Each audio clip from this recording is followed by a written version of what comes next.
Hey folks, this is Dr. K, and in this video I'm going to show you how to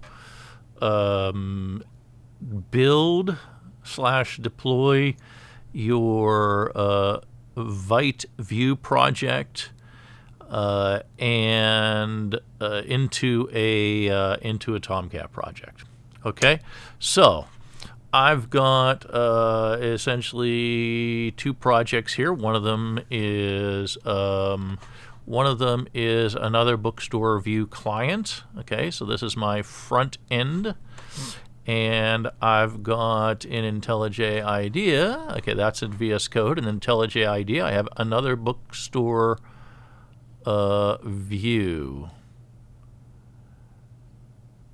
and that's fine. Actually, the project name in my file system is another bookstore Vue server, but it's going to deploy an artifact called another bookstore Vue, which is what I want. And that's the first thing I want to talk about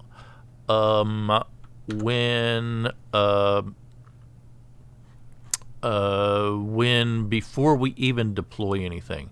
I just want you to make sure that if you go down here to your vite.config file, that your base path here, you can see that's / another bookstore Vue, must be the same as your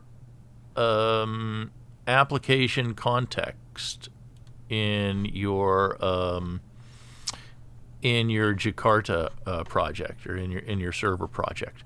So you can see here, if I go to deployment, my application context is / another bookstore Vue, and in fact this should also be the name of the WAR file that you are deploying. Okay, so I just want you to make sure that those things coincide before you do anything. So we haven't actually moved anything around there, but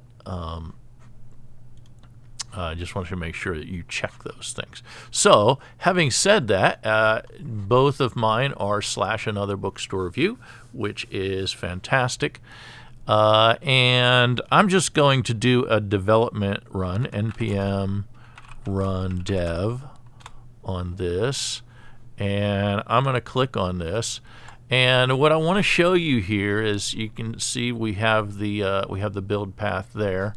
We go to categories, we still have it there. We've got all our book images. Nothing's broken here.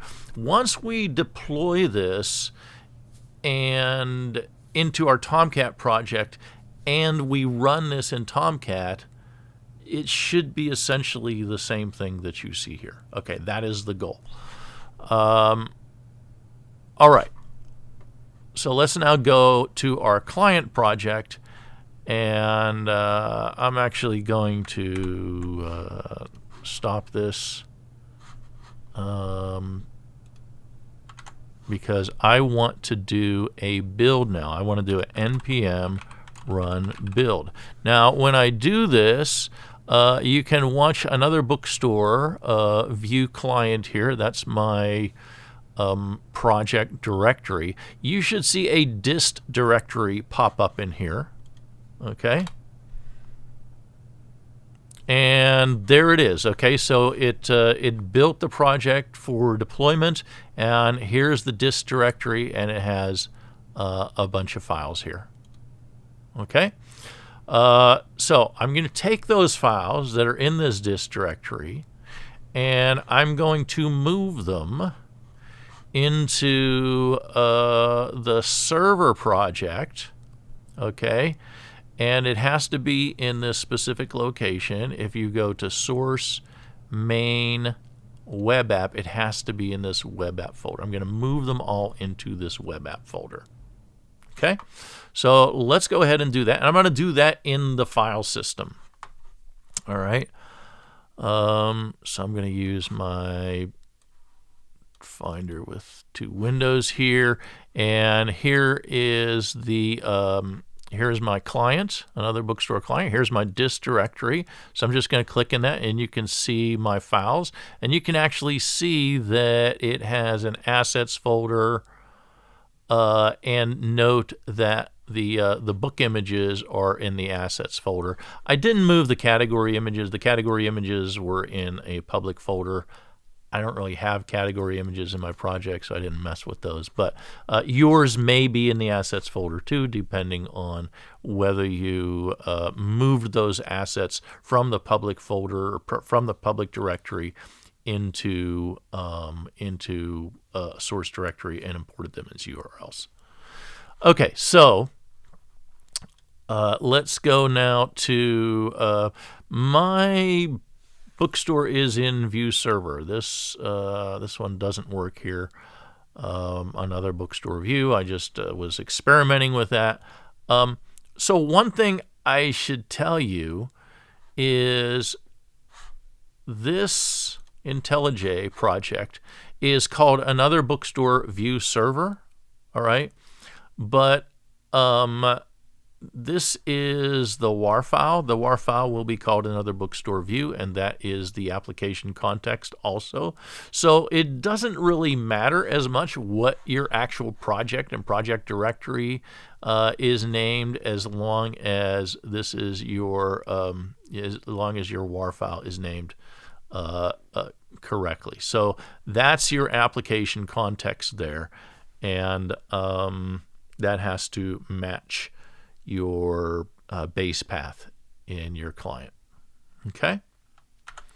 All right, so here we are. I want to move everything here into, I want to go into source, main, web app. And you can see we've already got a WebEnv file and an index.jsp. Whatever you do, do not get rid of that WebEnv file. That's important. Okay, that helps Tomcat. This index.jsp file, that's the file that comes up if it doesn't find an index.html file. Okay, so if it goes to the default directory and it doesn't find an HTML file, and we're going to put an HTML file here, it will use the index.jsp. So if you run your IntelliJ IDEA, your Jakarta project now, you will see some boilerplate code. That code is coming from index.jsp. If you want to leave that in, it's perfectly fine. I often leave that in, okay? But it doesn't matter because it's going to be superseded by this index.html. So I'm going to take all these files and I'm just going to put them over here in my web app directory. Now, if you have to do this a second time for any reason, then you should delete all of these files first, or I do generally as a rule of thumb, except for your WebEnv directory and your meta-inf. You may have a meta-inf directory too, but that's down the line. So anyway, now all the files are over here. So what we want to do here, we want to bring up our server project, and we're going to use the same run configuration here. It's going to be the Tomcat run configuration, and hopefully the fact that all of these files are now in the web app directory, all of those files that were in the dist directory in the client are now in the web app directory in the server. It should just work. Anyway, that's what I'm hoping anyway. So let's go ahead and run this. And this is running in a Tomcat server. And look at that. There is our client. There is our front end. Isn't that beautiful? Oh man, and it even works exactly like it's supposed to. And notice that the application context here is the same as the base URL or the base path in the client. Fantastic. I'm happy, and I'll see you in the next video.